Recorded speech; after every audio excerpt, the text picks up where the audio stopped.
Hello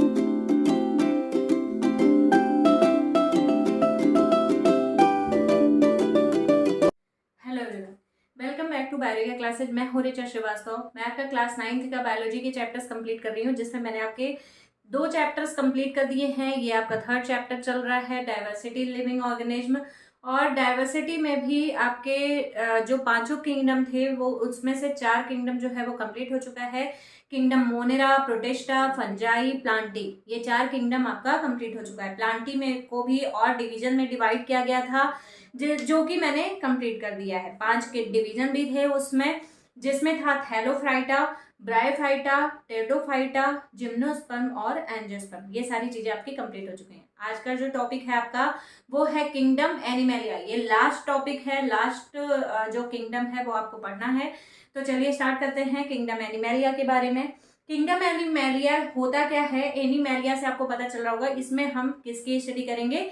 animals की। अभी तक किंगडम प्लांटी में क्या था? आपने प्लांट्स की स्टडी किया था, लेकिन अब जो किंगडम एनिमलिया है उसमें आपको स्टडी करनी है एनिमल्स की। ठीक है, तो किंगडम एनिमलिया के कुछ कैरेक्टर्स ऐसे हैं जो कि प्लांट से भी मिलते जुलते हैं, प्लांट किंगडम प्लांटी से भी मिलते जुलते हैं। कौन कौन से कैरेक्टर्स हैं?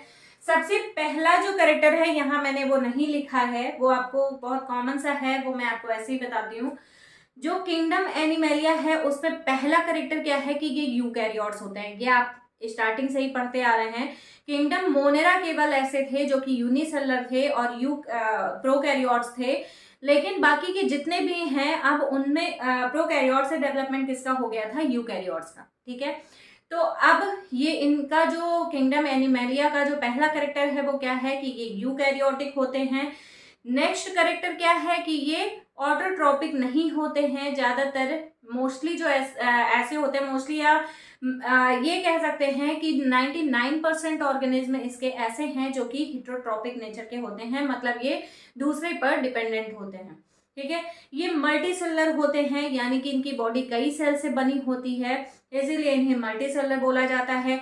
इनको भी कैरेक्टर्स के बेसिस पर कई और डिवीजन में डिवाइड किया गया है। जैसे डिवीजन जो जैसे प्लांट्स में था, प्लांट्स को अलग अलग डिवीजन में डिवाइड किया गया था, लेकिन यहाँ पर डिवीजन ना बोल करके उसको क्या बोलेंगे? फाइला बोलेंगे या फाइलम बोलेंगे। ठीक है, तो इनको अलग अलग फाइलम में डिवाइड किया गया है, जिसमें से फाइलम जो पहला है वो कौन सा है? फाइलम पोरीफेरा, मतलब जहां से एनिमलिया के डेवलपमेंट की स्टार्टिंग हुई है उन्हें क्या बोलते हैं? पोरीफेरा बोलते हैं। मतलब बॉडी में पोर लाइक स्ट्रक्चर्स दिखाई देंगे, इसी वजह से इनको क्या बोला गया? पोरीफेरा बोला गया। ठीक है, इतनी बात समझ में आई? फिर से सुन लो, किंगडम एनिमलिया के कैरेक्टर्स क्या क्या हैं। पहला तो ये मल्टीसेलुलर नेचर के होते हैं, मतलब इनकी बॉडी जो है वो कई सेल से बनी होती है, इसीलिए इन्हें मल्टीसेलुलर बोला जाता है। ये जो है वो यूकैरियोटिक नेचर के होते हैं, यानी कि इनका जो न्यूक्लियस होता है वो वेल डेवलप्ड फॉर्म में पाया जाता है। ठीक है, ये ज्यादातर हेट्रोट्रॉपिक नेचर के होते हैं।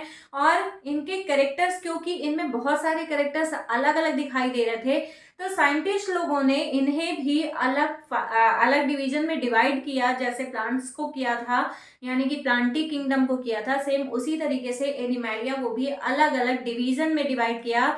लेकिन यहाँ पर डिवीजन ना बोल के हम क्या बोलेंगे? फाइला बोलेंगे। ठीक है, तो पहला फाइलम कौन सा है? Phylum Porifera. अब जो साइंटिस्ट लोगों ने डिवीजन किया था इनका एनिमलिया का, वो क्या बेस मान करके किया था?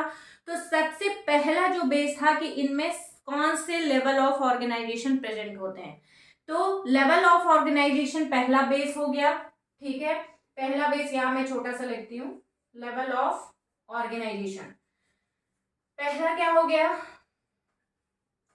लेवल ऑफ ऑर्गेनाइजेशन का मतलब क्या हुआ कि इनमें किस तरीके के का लेवल इनमें दिखाई दे रहा है एनिमल्स में, मतलब वो सेल के बेसिस पर ही उनको डिवाइड किया गया है, या सेल से डेवलपमेंट टिश्यू का हो रहा है, या टिश्यू से डेवलपमेंट ऑर्गन्स का हो रहा है।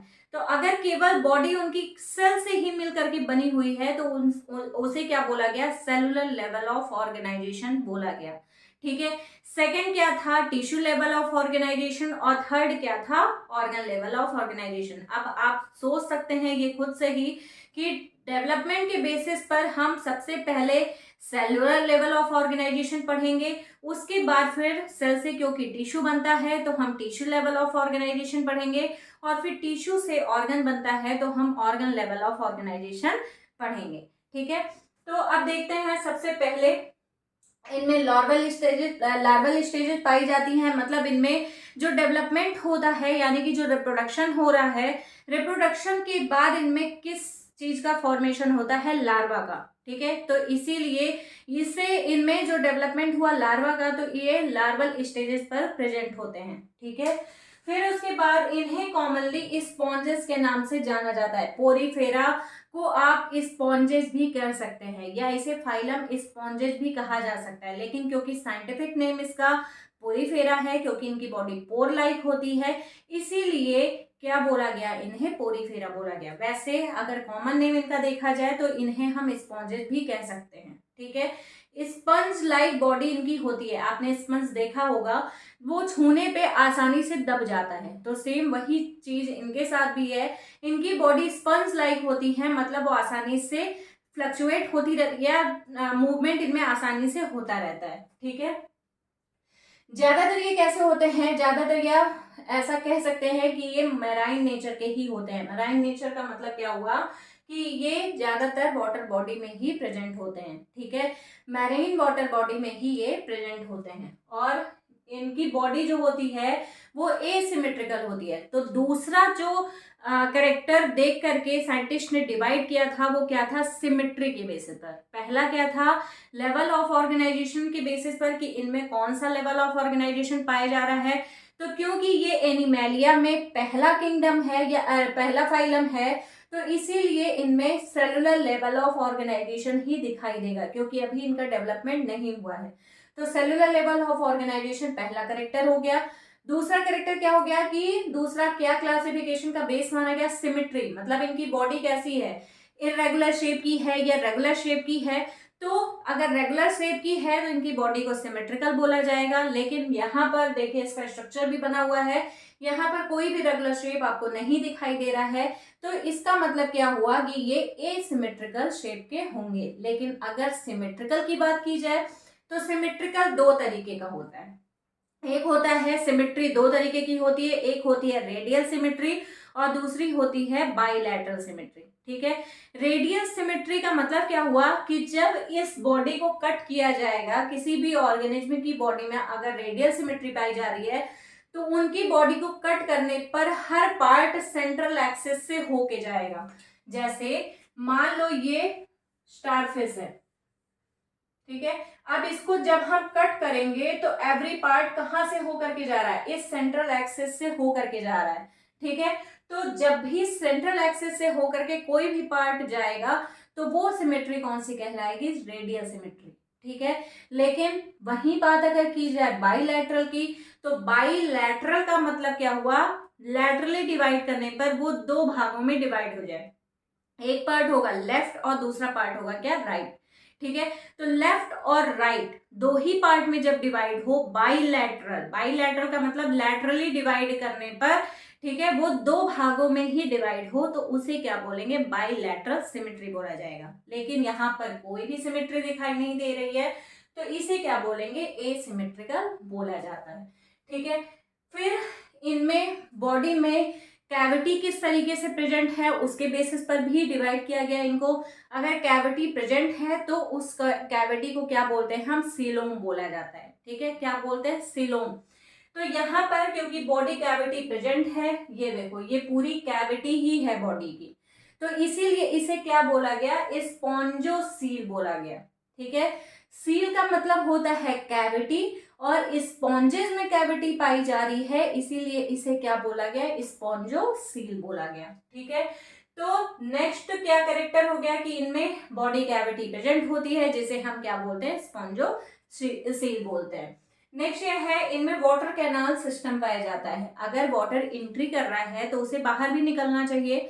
ये वाटर बॉडी में क्योंकि रह रहे हैं तो वाटर बॉडी से ही ये फूड मटेरियल भी लेंगे, तो अगर इनमें वाटर के थ्रू ही फूड मटेरियल जाएगा, अगर वही वाटर कैनाल सिस्टम नहीं पाया जाए तो ये सरवाइव ही नहीं कर पाएंगे। इसीलिए इनमें वाटर कैनाल सिस्टम पाया जाता है। वाटर कैनाल सिस्टम जो पाया जा रहा है वो कैसा है? सबसे पहले वाटर जिसके थ्रू एंट्री करता है उस पोर को क्या बोलते हैं? ऑस्टिया बोला जाता है। क्या बोलते हैं? ऑस्टिया। ये मैंने लिखा है, फिर से लिख दे रही हूँ, ऑस्टिया। ठीक है, इन्हीं पोर्स के थ्रू वाटर जो है वो एंट्री करता है। ये छोटे छोटे आपको पोर्स दिखाई दे रहे होंगे, इन्हीं पोर्स के थ्रू वाटर एंट्री करता है। वाटर के साथ साथ कुछ साल्ट, गैसेस, ये सारी चीजें भी इनकी बॉडी में एंट्री करती हैं। ठीक है, तो अब गैसेस मतलब गैसेस में कौन सी गैस होगी? ऑक्सीजन होगी, क्योंकि इनको ऑक्सीजन की जरूरत होती है सर्वाइव करने के लिए। तो ऑक्सीजन एंट्री किया, लेकिन अब जो कार्बन डाइऑक्साइड बन रहा है उसे बाहर भी तो निकलना चाहिए। ठीक है, तो इनमें बाहर जो भी चीजें एंट्री कर रही हैं वो चीजें फिर जैसे वाटर, अगर एक्सेस वाटर एंट्री कर गया तो वो भी निकलना है। गैसेस जो वेस्ट गैसेस हैं उनको भी निकलना है। जो डाइजेस्टेड फूड मटेरियल है उनको भी बॉडी के बाहर निकलना है। तो ये सारे बॉडी के बाहर निकलने के लिए क्या पाया जाता है? इनमें ऑस्कुलम पाया जाता है। ठीक है, तो जिस पोर के थ्रू ये एंट्री करता है वाटर या फूड मटेरियल, उसे हम क्या बोलते हैं? ऑस्टिया बोलते हैं। और जिसके थ्रू जो वेस्ट मटेरियल है वो बाहर निकलता है उसे हम क्या बोलते हैं? ऑस्कुलम बोलते हैं।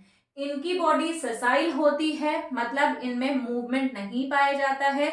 ये एक जगह पर स्थिर रहते हैं, किसी बेस से स्टिकी फॉर्म में ये पाए जाते हैं। ये आपको स्ट्रक्चर से ही पता चल रहा होगा कि ये जो इनका स्ट्रक्चर है, ये स्ट्रक्चर की वजह से ये क्या होते हैं? किसी बेस से जाके स्टिकी हो जाते हैं, जिसकी वजह से ये ससाइल नेचर के होते हैं। ससाइल का मतलब ये होता है कि एक जगह पे स्थिर रहना, मतलब नॉन मोटाइल नेचर के होते हैं। इनमें मोटिलिटी नहीं पाई जाती है, लेकिन कुछ ऐसे भी हैं जिनमें मोटिलिटी पाई जाती है। तो ये दोनों, क्योंकि अभी ये स्टार्टिंग की स्टेज है इनकी, मतलब एनिमेलिया की सबसे प्रिमिटिव ऑर्गेनिज्म है ये, तो इसीलिए इनको ससाइल में रखा गया है। ठीक है, लेकिन कुछ ऐसे भी ऑर्गेनिज्म हैं जो कि मोटाइल नेचर के भी होते हैं, या मोटाइल या मोबाइल नेचर के होते हैं, मतलब उनमें मूवमेंट पाया जाता है। ठीक है, फिर ये कैसे होते हैं? हर्माफ्रोडाइट। हर्माफ्रोडाइट का मतलब क्या हुआ कि इनमें जो मेल और फीमेल है वो अलग नहीं होते हैं। ठीक है, मतलब ये यूनिसेक्सुअल नहीं होते हैं। मेल और फीमेल एक ही बॉडी में प्रेजेंट होगा, male and female reproductive organ एक ही बॉडी में पाया जाएगा, इसीलिए इन्हें क्या बोलते हैं? हर्माफ्रोडाइट बोला जाता है। हर्माफ्रोडाइट मतलब इनमें जो बॉडी स्ट्रक्चर है उसको जब देखा जाता है तो इनमें मेल और फीमेल में कोई डिफरेंस नहीं होता है। मेल और फीमेल एक ही बॉडी में पाए जाते हैं, male and female reproductive organ, तो इसीलिए इन्हें क्या बोलते हैं? हर्माफ्रोडाइट बोला जाता है। ठीक है, ये कुछ बेसिक कैरेक्टर्स है, फिर से देख लेते हैं।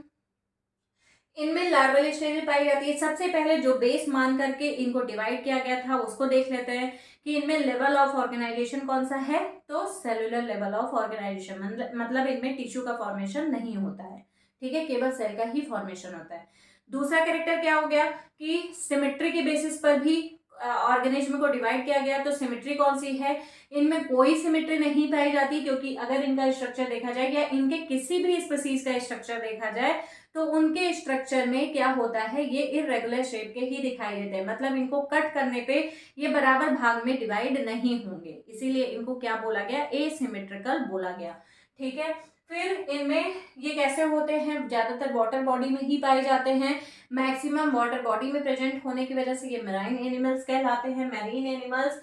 फिर इनमें जो स्केलेटन होता है, एक पॉइंट आपका छूट गया था, स्केलेटन जो होता है वो किस चीज का बना होता है? स्पाइक्यूल्स का। स्पाइक्यूल्स का मतलब होता है कि कुछ कांटे जैसे स्ट्रक्चर्स होते हैं इनकी बॉडी पे, तो उसे क्या बोलते हैं? हम स्पाइक्यूल्स बोलते हैं। मतलब इनका स्केलेटन जो होता है वो कुछ कांटे जैसे स्ट्रक्चर का बना होता है, जिसे हम स्पाइक्यूल्स बोलते हैं। स्केलेटन मतलब इनकी बॉडी, इनकी बॉडी जो है वो स्पाइक्यूल से मिलकर के बनी होती है। ठीक है, फिर एसिमेट्रिकल होते हैं, वाटर कैनाल सिस्टम पाया जाता है। अगर वाटर कैनाल सिस्टम नहीं रहेगा तो ये सरवाइव ही नहीं कर पाएंगे। तो वाटर जिस पोर के थ्रू एंट्री करता है उस पोर को हम क्या बोलते हैं? ऑस्टिया बोलते हैं। और जिस पोर के थ्रू वेस्ट मटेरियल बाहर निकलता है उसे हम क्या बोलते हैं? ऑस्कुलम बोलते हैं। ये पूरा स्पॉन्जोसील कहलाता है। जो बॉडी के अंदर जो आपको कैविटी दिख रही है, इस कैविटी को हम क्या बोलते हैं, स्पॉन्जोसील। क्योंकि ये स्पॉन्जेज में कैविटी है, इसीलिए इसे स्पॉन्जोसील बोला जाता है। फिर ये हर्माफ्रोडाइट नेचर के होते हैं। हर्माफ्रोडाइट का मतलब क्या हुआ कि इनमें male and female reproductive organ एक ही बॉडी में दिखाई देगा, ठीक है। तो इसीलिए इन्हें क्या बोलते हैं, हर्माफ्रोडाइट बोला जाता है। ये इनके कुछ बेसिक कैरेक्टर्स हो गए। अगर मेरे वीडियोज आपको पसंद आ रहे हों तो प्लीज मेरे चैनल को लाइक करें, शेयर करें एंड सब्सक्राइब करें। इस टॉपिक में अगर कहीं कोई प्रॉब्लम आपको होगी तो आप मुझे कमेंट कर सकते हैं, मैं एक बार फिर से एक्सप्लेन कर दूंगी। अगर कुछ छूटा हुआ भी होगा या कोई पॉइंट रह गया होगा जो कि मैं बताना भूल गई आपको, तो वो मैं आपको फिर से एक्सप्लेन कर दूंगी, ठीक है। चलिए, थैंक यू।